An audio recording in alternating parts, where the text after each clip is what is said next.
Dixie here. Today I want to tell you about what I would have done differently in regard to my Mount Kilimanjaro trip.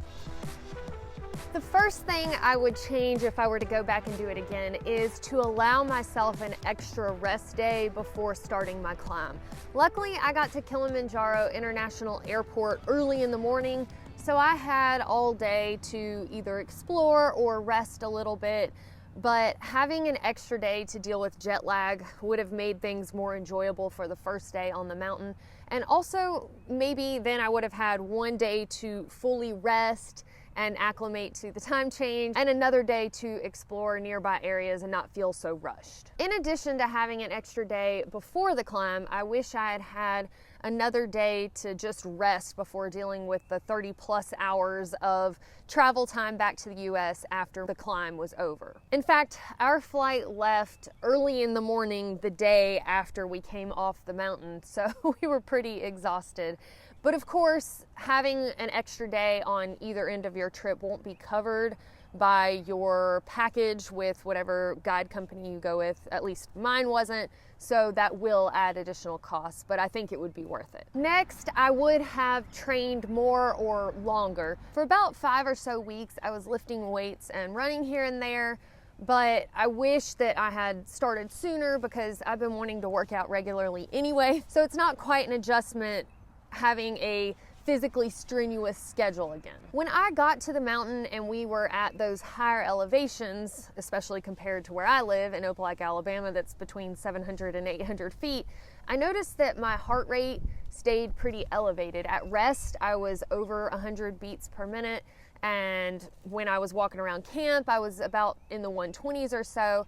And while we were walking during the day, I was up in the 150s one of the times that I measured my heart rate. That was a little concerning to me and showed me that my body was not adjusting as well to the higher elevations as I would have liked for it to. And I think that working out longer before going to Mount Kilimanjaro could have helped with that. Peak Planet has a workout regimen in their guide for folks that are going to be going to the mountain. So I assume most guide companies offer the same type of thing, but if not, and you're wondering how you can prep for climbing Mount Kilimanjaro, there's a lot of information on the Oracle Google. I've definitely heard some people say they didn't work out at all before they went and it's not required. But for myself, I think if I had been in better shape, that I would have enjoyed it more and it wouldn't have been as challenging. So for the best chance of success, I would say try to be in the greatest shape you can be. Just a little side note, if you're worried about how you might acclimate to higher elevations because you're coming from somewhere really low like I was, then there is something that you can either rent or buy to help with that. It's not cheap, it's pretty expensive, but they make these little tents that you can put around your bed for when you sleep at night that hook up to a generator, and you can more or less recreate the oxygen conditions that you'd be experiencing at higher elevations. Peak Planet recommends a company called Hypoxico for this. I checked out their website a little bit. I don't know that this is something that I would do if I could go back in time because it is so expensive, and I was successful at summiting, but if you are worried about it, this is an extra step that you can take to make sure that you're ready for the mountain. Another way I think my trip could have been improved is if I went when there were less people on the mountain. Now, I love people, I like socializing, I enjoyed my group, but I'd be lying if I didn't say that having such a crowd of people at the summit was stressful and really took away from the experience.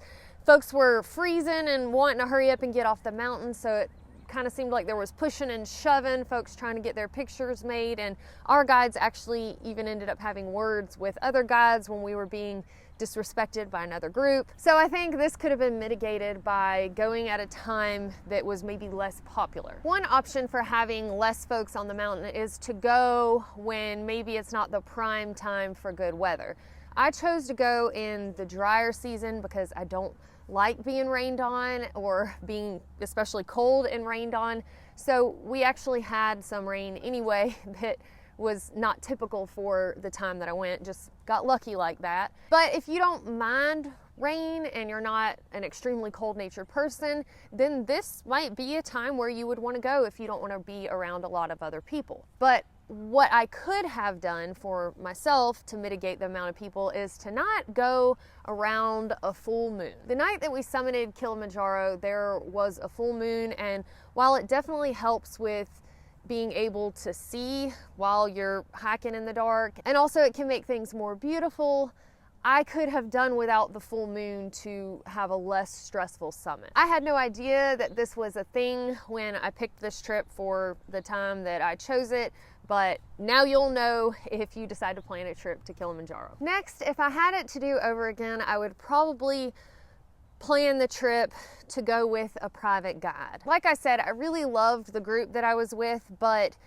for me personally, because I was trying to document the trip, having to work around everyone else's schedule and trying not to pull apart from the group too much really limited what I was able to capture. You don't have to stick necessarily right with the group, because we had 3 different guides for our group of 7, so we could kind of split up, but I didn't want to just stop in the middle of the trail randomly and make somebody wait on a 20-minute time lapse and then possibly have folks waiting on us for dinner or lunch. But having a private guide, I feel like, would have given me more flexibility. Although you should know, having a private guide will definitely increase the cost of your trip. Gear changes. I also mentioned this in my Kilimanjaro gear list video, so if you haven't seen that and you want to learn more, you can check the video description to see that video. But the things that I would have switched up from what I carried: first, I would have opted for waterproof trail runners. I don't like hiking boots. I go with trail runners. But normally I'm against waterproof trail runners on long distance hikes. When they get wet, it takes a while for them to dry. But this was a different type of trip. And for summiting Mount Kilimanjaro, I think having that extra waterproof barrier would have helped block the wind more and kept my feet warmer.